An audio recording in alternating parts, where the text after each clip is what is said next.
क्योंकि एआई को आप यूज कर सकते हैं, एआई आपको थोड़ी यूज कर सकता है, इसलिए मैं हाल में ही कश्मीर घूम के आया हूँ। तो सर वहाँ पे सैलरी रेंज क्या मिलता है, अगर कुछ हमारे दर्शकों को बता पाए तो।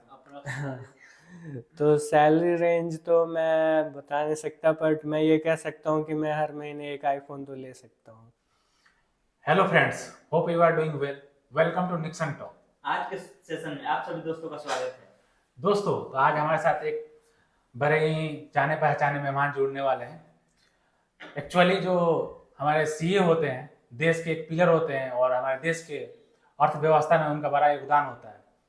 तो आज आपके सामने हम लोग एक बड़े सीए को बुलाने वाले हैं। आइए उनसे मिलवाते हैं। तो फ्रेंड्स, मिलिए। नितिन सागर जी इनका नाम है और एक पेशे से चार्टर्ड अकाउंटेंट है। तो hello Nitin ji.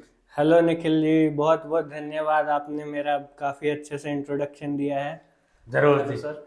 Hello hello. Sir, तो हमारे दर्शकों को अपने बारे में कुछ बताइए, शेयर कीजिए। ज़रूर ज़रूर। तो मेरा नाम नितिन सागर है, जैसा कि इन्होंने बताया, मैं एक चार्टर्ड अकाउंटेंट हूँ। तो मैंने अपने सीए की पढ़ाई नवंबर 2022 में कंप्लीट की थी।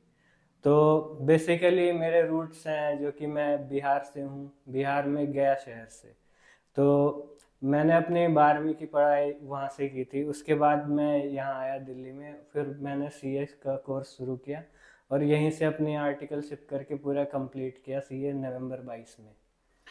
तो जैसे कि आपने बताया हमारे दर्शकों को कि आप एक बिहार के छोटे गांव से स्टार्ट किए और आप यहाँ तक पहुँचे। तो हमने सुना है कि जो सीए होता है बहुत हार्ड होता है, बहुत लोगों से निकल नहीं पाता है, क्योंकि यहाँ पे बहुत बहुत कम पास परसेंटेज होती है। तो हम्म। आपने इसको कैसे, थ्रू आउट जर्नी कैसा रहा आपका, कैसे इसको पॉजिटिव वे में लिया आपने? हाँ देखो, जैसे कि हम छोटे शहर से आते हैं तो संघर्ष तो बहुत होता है। पहले दिल्ली पहुंचो, फिर सब कुछ सेट करो, उसके बाद फिर आपको पढ़ाई भी करनी है। जहाँ पे आप घर का कुछ काम नहीं करते थे, यहाँ पे आके आपको सब कुछ घर का काम भी साथ साथ करना है। तो संघर्ष तो रहा ही, पर जैसे भी करके मैंने सब कुछ मैनेज करके ऐसे ही किया। हालांकि मेरा भी फर्स्ट अटेम्प्ट में नहीं हुआ, पर होना बड़ी बात होती है, क्योंकि आप जैसा कह रहे थे कि परसेंटेज काफ़ी कम है, बच्चे फंस जाते हैं, आर्टिकलशिप करके फंस जाते हैं, आईपीसीसी में फंस जाते हैं। पर वही है, बात वही है, जिसने अपना कॉन्फिडेंस मेंटेन रखा, कंसिस्टेंसी रखी, वो कर ही लेता है। तो सर, आपको जैसे कि सीए करना था, तो ये आपने कैसे सोचा कि मुझे सीए ही करना है? क्योंकि बहुत सारा स्कोप है करने के लिए, तो आपको सीए ही करना था, ये कैसे आपके दिमाग में आया? किसी ने बताया या फिर खुद से रिसर्च किया? ऐसे ये तो मैं कह सकता हूँ कि किसी ने थोड़ा बहुत गाइड किया था, बट उस टाइम उतना मुझे इसके बारे में नहीं पता था। पर मैं धीरे धीरे जैसे इस कोर्स में आना शुरू हुआ, वैसे करके मुझे और भी इसके बारे में आइडिया लगा, फिर मुझे लगा कि नहीं, हाँ मुझे सीए ही करना है। तो जैसे कि मैंने 10th पास किया था, तो बिहार में जानते ही होंगे आपकी, सबको रहता है कि मैं आईआईटी निकालूं, मैं इंजीनियर करूं, या फिर यूपीएससी निकालूं, आईएएस बनूं। पर मेरा वो नहीं था, मेरा था कि इंजीनियर करना है। बट मैंने क्लासेस व्लासेस शुरू कर दी थी 10th के बाद ही, एग्ज़ाम देने के बाद ही। पर फिर मुझे वो थोड़ा जम नहीं रहा था, उतना मज़ा नहीं आ रहा था। फिर मैंने ऐसे ही ट्राई मारने के लिए कॉमर्स की क्लासेस शुरू की। फिर मैं धीरे धीरे, मतलब उसमें मुझे मज़ा आने लगा, मुझे उसमें इंटरेस्ट जगने लगा। फिर मुझे पता चला कि कॉमर्स में सबसे बड़ा कोर्स कोई है तो सीए है। तो उसमें भी काफ़ी है, प्रैक्टिकल चीज़ें हैं सब कुछ। तो ऐसे करके धीरे धीरे इंटरेस्ट बढ़ता गया। और मेरे एक बड़े मौसी के बेटे भी सीए थे, तो वो भी उस टाइम बने थे जब मैंने शुरू किया था, उसके 1-2 साल पहले। तो उनसे भी थोड़ा पता चला कि हाँ ये कोर्स है, ऐसे ऐसे है। फिर मैं जब दिल्ली आया तो मैंने शुरू किया सीपीटी से। तो फिर मुझे लगा कि हाँ यही करना है। थोड़ा थोड़ा कन्फ्यूजन रहता है जब तक आप सीपीटी नहीं निकालते, पर उसके बाद फिर सारा क्लियर हो जाता है तो माइंड। 12 में आपका कौन सा सब्जेक्ट ये था, कोर्स था? 12th में मेरा कोर्स कॉमर्स ही था, क्योंकि मैंने मतलब शुरू में तो साइंस का किया था क्लास 1-2 महीने, पर फिर मैंने छोड़ के मैं कॉमर्स में स्विच कर गया था। राइट टाइम पे स्विच कर गया था। फिर मैं मतलब स्कूल टॉपर भी रहा था अपने कॉमर्स में, जो भी स्कूल था अच्छा अच्छा। वही। तो जैसे कि आप तो सब जानते हैं सीए बहुत मुश्किल कोर्स होता है। तो हमेशा आपके पास प्लान ए था या कोई इसके अलावा प्लान बी था? एक बोलते हैं ना, संकल्प था या कोई विकल्प ही था? नहीं, संकल्प ही था, क्योंकि विकल्प रहता तो शायद आज मैं यहाँ पे नहीं होता। तो कभी आपने प्लान बी के लिए सोचा ही नहीं, मतलब विकल्प के लिए कभी सोचा ही नहीं? मैं सोचता था, बट फिर वही बात आ जाती थी कि अब इसमें टाइम दे ही दिया है इतना, क्योंकि आर्टिकलशिप के बाद ही इंसान के दिमाग में आता है कि जब आपका फाइनल ग्रुप बचता है ज़्यादातर लोगों में, कि हाँ हम कुछ और कर लेते तो वो ज़्यादा अच्छा रहता, वैसा दिमाग में चलता था। बट फिर हम यही सोचते थे कि जब इतना समय इसमें दे ही दिया है तो हम इसी को कंटिन्यू करके इसे ख़त्म क्यों ना कर दें। तो सर अगर मान लीजिए अगर बाई चांस नहीं होता तो आप क्या करते?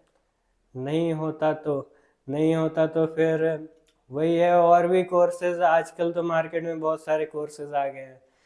आदमी मतलब सीपीए कर सकता है, एफआरएम है, और भी डिप्लोमा डिग्रीज है जिसको लेके वो बिग फोर में जॉब कर सकता है, या अच्छी कॉरपोरेट्स में उसे जॉब मिल सकती है ठीक ठाक पैकेज के साथ। तो हमारे दर्शकों को आपने बोला ही है कि सीपीए क्या होता है, एफआरएम क्या होता है, हमारे दर्शकों को बता पाए आप, क्योंकि बहुत सारे दर्शक ऐसे होंगे जो सीए एस्पिरेंट होंगे, हम्म। और मान लीजिए उनसे नहीं निकल रहा होगा, तो जो आपने अगर गाइडेंस मिल जाए उन लोगों को, तो सीपीए के बारे में थोड़ा सा बताइए।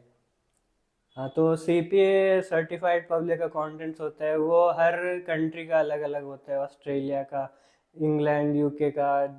तो इसमें बेसिकली 4 पेपर्स होते हैं, और आप मतलब इसे काफ़ी कम टाइम में पूरा कर सकते हैं। हालांकि ये थोड़ा कॉस्टली कोर्स है सीए के कंपैरेटिव, बट एक ऑप्शन देता है सीए वाले बच्चों को कि वो कुछ और भी कर ले। इसी तरह एसीसीए है, एसीसीए में टोटल 13 पेपर्स होते हैं, तो उसमें क्रेडिट आपको मिल जाता है जितना तक इंसान पहुंच पाता है। जैसे सीपीटी तक पहुंच गया तो उसके 4 क्रेडिट मिल जाते हैं, आईपीसीसी पास कर लिया तो कुछ और क्रेडिट मिल जाते हैं। इस तरह के क्रेडिट सिस्टम है, आप वो डिटेल में देख सकते हैं एससीसीए की वेबसाइट पे। तो इस तरह के विकल्प हैं। आप एमबीए भी कर सकते हैं, अगर आपके पास थोड़ा टाइम है 2 साल का, तो आप रेगुलर कॉलेज से एमबीए करके भी अच्छा पैकेज कर सकते हैं। सर, तो मेरे दिमाग में ऐसे ही क्वेश्चन आ रहा है, जब इतना through out the year journey करा जाता है सीए के लिए, क्योंकि ये बहुत बड़ा जर्नी होता है, 4 साल 5 साल 6 साल, मैं बहुत बार सुना हूँ 10 10 साल लोगों को लग जाता है। तो जैसे कि आप बताएं, तो क्या होता है ना, कभी आदमी सही से एग्जिट नहीं कर पाता है। जैसे लगता है कि ये लास्ट अटेम्प्ट है, 6 महीने और पढ़ूंगा ना तो निकाल लूंगा, जैसे आपने बताया बहुत सारा कोर्स होता है, तो कब राइट टाइम होता है क्विट करने के लिए? तो राइट टाइम तो ये उसे खुद, जो बंदा कर रहा है ना, उसे खुद समझ में आना चाहिए कि हाँ भाई, मतलब मैं अपना 100% दे पा रहा हूँ कि नहीं दे पा रहा। क्योंकि बात ये होती है, अब बार बार पेपर दे रहे हैं, अब पेपर दे रहे हैं, पेपर देने से सिर्फ नहीं होता है। अगर फुल एफर्ट के साथ पेपर दे रहे हैं, उसके बाद भी जाके अगर आपका रह जाता है, तो मेरे ख्याल से 3 4 अटेम्प्ट देने के बाद इंसान को सोच लेना चाहिए कि वो आगे कंटिन्यू कर सकता है कि नहीं। उसकी मेंटल स्टेबिलिटी भी रहनी चाहिए, क्योंकि मेंटल स्टेबिलिटी काफ़ी ख़राब हो जाती है कि 3 4 अटेम्प्ट में फेल फेल फेल देख के। तो ऐसे ही है। बाकी वो सोलली इंडिपेंडेंटली उसका ही डिसीजन होता है जो कर रहा है। तो यही चीजें होती हैं, क्या होता है कि आदमी ना सही टाइम पे क्विट नहीं करना चाहता, अब इतना थ्रू आउट इतना इन्वॉल्व हो जाता है ना, कोई भी एस्पिरेंट, कोई भी चाहे एस्पिरेंट ले लीजिए, कोई भी एग्जाम ले लीजिए, हम्म। तो कभी राइट टाइम नहीं होता। जैसे कि आपने बताया 3 4 अटेम्प्ट देना चाहिए, उसके बाद नहीं हो तो प्लान बी की तरफ आगे बढ़ना चाहिए, क्योंकि देखिए मेरे हिसाब से बस कोई भी आप एग्जाम की तैयारी कर रहे हैं तो पार्ट ऑफ लाइफ है, नॉट इज लाइफ नहीं है, लाइफ नहीं होनी चाहिए। हाँ अगर नहीं जी, निकल रहा है बिल्कुल बिल्कुल। कोई और चीज आप देखें और उसकी तरफ जाए। हाँ। तो जैसे कि सर आपने बताया कि आपका एक अटेम्प्ट में नहीं हुआ था, 3 4 अटेम्प्ट लगे थे, तो सर उस बीच बहुत सारी परेशानियां आती हैं, तो खुद को मोटिवेट कैसे रखे थे उस बीच? तो मोटिवेट रखने के लिए मैं कहूँगा सेल्फ मोटिवेशन तो बेस्ट है, बट थोड़ा फैमिली सपोर्ट, कुछ फ्रेंड्स हों, कुछ क्लोज फ्रेंड्स हों, वो भी आपको काफ़ी मोटिवेटेड रखते हैं कि हाँ हो जाएगा, तुम कर रहे हो। तो बस इसी तरह से चीज़ें होती है कि बाकी खुद भी सेल्फ मोटिवेशन आता था कि हाँ मतलब कुछ करने पे सबको ही अच्छा लगेगा। तो बस इसी तरह से हमने खुद को मोटिवेट रखा, और क्या। तो जैसे बताया, तो मेरे हिसाब से ना एक मोटिवेशन होता है, तो उसमें डिसिप्लिन का क्या रोल होता है? कि बस मोटिवेशन से काम बन जाता है या डिसिप्लिन भी चाहिए? नहीं, डिसिप्लिन तो चाहिए, बट वो ये डिसिप्लिन मीन्स नॉट कि हम सिर्फ सुबह उठ के पढ़ेंगे या इतने घंटे पढ़ेंगे, इस तरह से हमें अपने कोर्स को बांट लेना चाहिए, और उस हिसाब से हमें करते रहना चाहिए कि हाँ भाई हम इतने दिन में अपना कोर्स कंप्लीट कर दें। कुछ मॉक टेस्ट दे दें, ये सब कर ले, सब कुछ कर ले ताकि एग्ज़ाम से पहले हम अच्छा प्रिपेयर रह सकें। और मतलब कंसिस्टेंसी ज़रूरी है कि हम, ज़रूरी नहीं कि सुबह उठ के ही पढ़ रहे हैं, हम कैसे भी करके डेली एक कंसिस्टेंट अमाउंट ऑफ घंटे पढ़ रहे हैं, वो ज़्यादा ज़रूरी है। सर जैसे कि आपका जर्नी थ्रू आउट बहुत बड़ा रहा, तो जैसे कि सबको पता है कि सीए का एग्जाम बहुत टफ होता है, तो उस बीच आपने मतलब डेली कितना घंटा पढ़ाई करते थे? देखिए, घंटे डिपेंड करते हैं कि कितना समय बचा है आपके पास, क्योंकि अब ऐसा नहीं है, बहुत सारे रैंक होल्डर्स होते हैं वो पढ़ लेते हैं 14 घंटे 16 घंटे, बट हम तो एवरेज बच्चे हैं, तो हम एवरेज बच्चे की तरह ही पढ़ते थे। तो एग्ज़ाम के अगर 3-4 महीने बचे हैं, उससे पहले अगर आप 8 से 10 घंटा इफ़ेक्टिव स्टडी भी करते हैं तो वो एनफ होता है। और एग्ज़ाम के कुछ दिन बचे हैं, 15 डेज 20 डेज, तो उसमें आप जितना अपने बॉडी को करवा सकते हैं कि 14 घंटे 16 घंटे वहाँ तक पहुँच जाएं, 12 घंटे, तो वही है। तो ऐसा ही होता है, बट सबका अपना अपना होता है, कोई 12 घंटे भी पढ़ के काफ़ी अच्छा कर लेता है, कोई 8 घंटे करके भी अच्छा कर लेता है, वही है। तो जैसे सही बताया आपने, मतलब ये रेगुलर पढ़ाई किया जाए, डिसिप्लिन के साथ पढ़ाई करा जाए, अगर 8 घंटे 10 घंटे डेली पढ़ाई करा जाए तो ऐसा नहीं है कि मतलब 24 घंटे में मुझे 18 घंटे पढ़ना है तो ही पास होऊंगा, नहीं, ऐसा नहीं ऐसा होता। बिल्कुल नहीं है। आप 8-10 घंटे भी इफेक्टिव तरह से, बिल्कुल आपका दिमाग पढ़ाई में ही रहना चाहिए, ना इधर की बात ना उधर की बात, तो 8-10 घंटे पढ़ के भी इंसान आराम से इस कोर्स को कंप्लीट कर सकता है। एक मेरा ऐसे ही क्वेश्चन है, एक पर्सनल मतलब मेरा ऑब्जर्वेशन है, कभी कभी जब एग्जाम आता है ना, इतना फियर बढ़ जाता है, बहुत हम्म सारे फ्रेंड को फियर लगता है, और मेरी हम्म एग्जाम आने वाला है मई में, तो बहुत सारा फियर होता है, तो उसको कैसे आपने कम करा, कैसे हैंडल, कैसे टैकल कैसे करा उसको आपने? देखिए, बात तो है, फियर तो होगा ही, एग्जाम नज़दीक है, बट मैं ये कहना चाहूँगा कि पास तो हम 50 मार्क्स पे ही होते हैं, तो हम इस और ना जाएं कि हमें 100 मार्क्स का पूरा सीखना है, पूरा सही इस तरीके से करना है। हम अपने जो फेवरेट चैप्टर्स है उस उन पे फोकस करें, इंस्टीट्यूट जिससे ज़्यादा क्वेश्चन पूछता है उन चैप्टर्स पे भी फोकस करें, तो हम इजीली आराम से हम पास तो हो सकते हैं। हमारा पहला टारगेट पास होने का ही रहना चाहिए, बाकी तो आप, आपके रेंज का पेपर आ गया तो आप तो कुछ भी कर सकते हैं, वो तो है मतलब ही। कहने का मतलब है कि रिसोर्सेज लिमिटेड होनी चाहिए। हाँ, ऐसा नहीं कि आप बहुत सारे ऑथर्स का बुक पढ़ रहे हैं, एक इंस्टीट्यूट का और एक आप अपने किसी जो भी ऑथर आपको अच्छा लगे आप उसकी बुक्स ले लें, इतना एनफ होता है। और कोई भी बाकी जो टीचर आपको अच्छा लगता है कि उनका हाँ बुक्स ले ली, लेकिन हाँ जो आईसीआई का मटेरियल है वो हाँ, बेस उसी को लीजिए। बेस तो वही है, क्योंकि पूछना तो उन्हें उनसे ही है, वो मटेरियल उतना बना रखा है उन्होंने किस लिए, वो उनसे ही पूछेंगे, तो आप आईसीआई का मटेरियल तो 100% करके ही जाए। तो सर जैसे कि कोई भी एग्जाम आता है तो बहुत ज़्यादा प्रेशर होता है, तो प्रेशर में आदमी 16 घंटा 17 घंटा पढ़ाई करता है, तो बीच बीच में माइंड फ्रेश करने के लिए आप क्या करते थे? बीच बीच में माइंड फ्रेश करने के लिए आप कोई गेम, मोबाइल गेम खेल सकते हैं, कि थोड़ा बहुत खेल लिया 10-15 मिनट, वो ब्रेक भी आपको थोड़ा पुश करता है कि आप कुछ और करें, तो वो सारी चीज़ें हैं। थोड़ा वॉक कर लिया, थोड़ा कभी कभी 2-4 दिन में एक दिन अपने दोस्तों से मिल लिया 15-20 मिनट के लिए, तो ये सब चीज़ें हैं जो कि आपको बहुत हेल्प करती है, माइंड रिफ्रेश भी रहता है, दोस्तों से बात कर लो या मिल लो, जैसे भी। चलिए, आपने बहुत अच्छा हमारे दर्शकों को इतना डिटेल में बताया, तो फाइनली आपका मेहनत इतने सालों से की रंग लाया, तो जब जिस दिन पास का रिजल्ट देखा, जिस दिन क्वालिफाई कर गए थे, कैसा घर का माहौल था, आप कैसे मतलब कैसे इसको, एक होता है खुशी का माहौल था, कैसे अपनी फैमिली का रिएक्शन कैसा था? फैमिली का रिएक्शन तो काफ़ी अच्छा था। मैं सच कहूँ तो मुझे उस दिन फील नहीं हुआ था कि मैं पास होने वाला हूँ, पर रिजल्ट देख के जो खुशी हुई वो अलग ही लेवल की थी। मैंने तुरंत अपने घर पे फ़ोन किया, बताया सबको कि हाँ मैं पास हो गया, मैं सीए बन गया, तो घर पे बहुत खुशी का माहौल था, सब बहुत खुश थे, ऐसे ही। तो उसके बाद पास हो गए आप, तो उसके बाद मैंने जाना कि आपका केपीएमजी में पहली जॉब लगी थी, एज हाँ उसके बाद आपने वहाँ पे रिजाइन दिया, उसके बाद अभी प्रोटीविटी में आप काम कर रहे हो, हाँ। एज अ कंसल्टेंट काम कर रहे हो, तो कैसे वहाँ तक पहुँचे, कैसे उसका सफर रहा, क्योंकि वहाँ भी स्ट्रगल करना पड़ता है वहाँ तक पहुँचने के लिए। हाँ, और मैं अपने दर्शकों को जरूर बताऊंगा कि जैसे कि सीए में होता है, आप ही बता दीजिए हमारे दर्शकों को बिग फोर का मतलब क्या होता है? बिग फोर का मतलब तो मैं कहूँगा ये टॉप 4 फर्म्स है जो इंडिया में, वर्ल्ड में ही, वो वर्ल्ड में टॉप 4 फर्म्स है जो कि सारी सर्विसेज प्रोवाइड करती है। उसमें वो चार्टर्ड अकाउंटेंट को भी रखते हैं और भी अदर डोमेन के भी होते हैं लोग, बट मेनली जो चार्टर्ड अकाउंटेंट है उसके लिए सबसे बड़ी अचीवमेंट एक तरह से होती है बिग 4 में जॉब करना।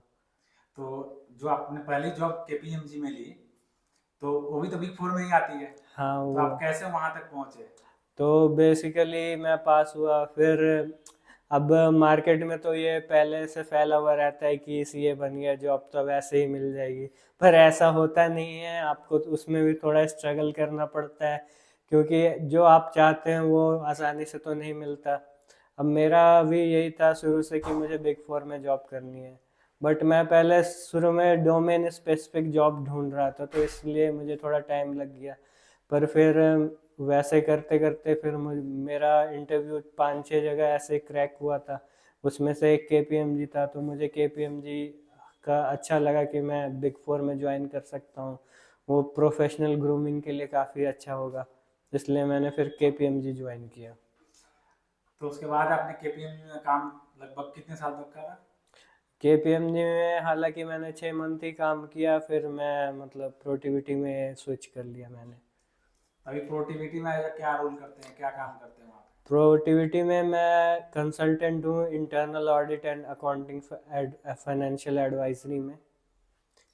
तो सर वहाँ पे सैलरी रेंज क्या मिलता है, अगर कुछ हमारे दर्शकों को बता पाए तो? तो सैलरी रेंज तो मैं बता नहीं सकता, बट मैं ये कह सकता हूँ कि मैं हर महीने एक आईफोन तो ले सकता हूँ। चलिए, बहुत अच्छी बात है। तो सर आपने सीए का बहुत लंबा जर्नी किया हुआ है, तो जैसे कि सीए बनने के पहले और सीए बनने के बाद कुछ चेंजेस नजर आए आपकी लाइफ में कुछ? बहुत ज़्यादा ही चेंजेस नज़र आए, कुछ नहीं बोल सकता मैं कह सकता हूँ काफ़ी ज़्यादा चेंजेस आ सकता है। एक जो होता है कि दिमाग, इंसान के दिमाग में रहता है कि हाँ फिनेंशियल बर्डन, तो वो काफ़ी हद तक कम जाता है।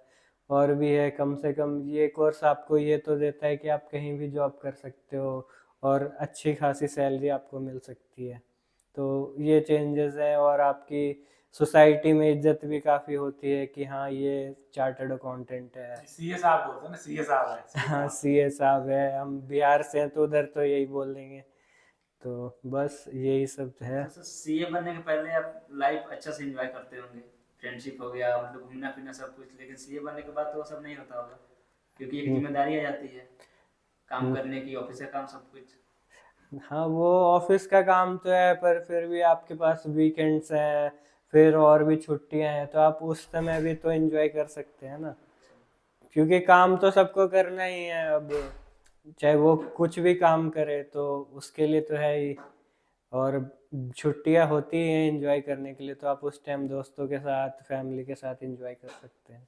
एक र्यूमर आता है कि जो सीए होते हैं ना बहुत बोरिंग होते हैं, बस काम काम करते रहते हैं, इसके अलावा कुछ उनका मतलब पर्सनल टाइम नहीं होता है।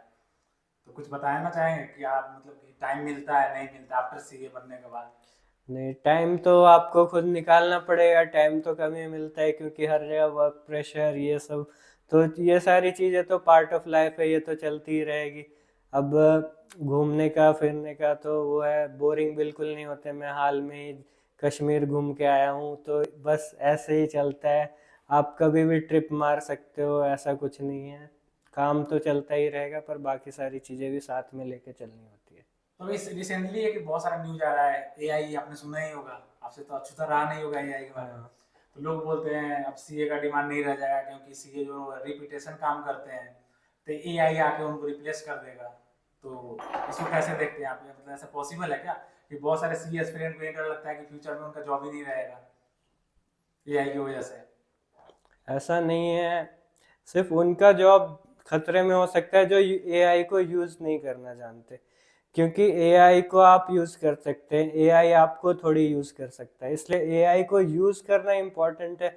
अगर आपको एआई को यूज करना आ गया तो आप और अपने काम में और ज़्यादा क्या बोलूँ, मतलब क्लीननेस ला सकते हो काफ़ी, मतलब उसको एक्यूरेट कर सकते हो एआई की हेल्प से। शॉर्ट टाइम भी कर सकते हैं उसको, जो टाइम हाँ, ज्यादा लेंदी जो प्रोसेस टाइम कम कर सकते स्पैन हैं। है वो काफ़ी कम होता है, बहुत सारी चीज़ें हैं। वर्क तो फास्ट हो जाएगा। मेन बात है कि आपको एआई का यूज़ करना आना चाहिए। ऐसा कुछ नहीं है एआई आपकी जॉब खाएगा या कुछ भी करेगा। आपको यूज़ करने आएगा तो आप एआई की मदद से आप काफ़ी आगे बढ़ सकते हो। आपको यूज़ नहीं करना आएगा तो बेशक इसमें कोई दो राय नहीं है कि वो आपकी जॉब ना खा ले। तो जैसे सीए फ्रेशर होते हैं तो थोड़ा स्ट्रगल करते हैं, तो कैसे अगर आप आपके तक रीच आउट करना चाहें तो कैसे आप तक रीच आउट कर सकते हैं, कैसे आप उनको हेल्प कर सकते हैं? तो आप इस वीडियो के बाद लिंक में मेरी लिंक्डइन प्रोफाइल डाल सकते हो। अगर किसी को प्रोडक्टिविटी में आना है तो वो मुझे अपनी सीवी लिंक्डइन पे शेयर कर सकता है। नितिन भाई, हमारे सेशन में आने के लिए बहुत बहुत धन्यवाद और हमारे इस वीडियो के लिए अपना टाइम निकाला, इसके लिए बहुत ही थैंक यू सो मच। दोस्तों, तो आप जब भी मन करे, दोबारा से मन करे कि नितिन भाई को देखना है आपको दोबारा, तो हमें कमेंट करके जरूर बताइएगा। और अगर वीडियो अच्छा लगा हो तो लाइक सब्सक्राइब जरूर कीजिएगा। राम भी कुछ बोल दीजिए। भाइयों को सपोर्ट बनाए रखें, लाइक शेयर सपोर्ट बनाए रखें। बहुत मेहनत कर रहे हैं ये लोग। अब मिलते हैं अगले सेशन में, तब तक के लिए धन्यवाद।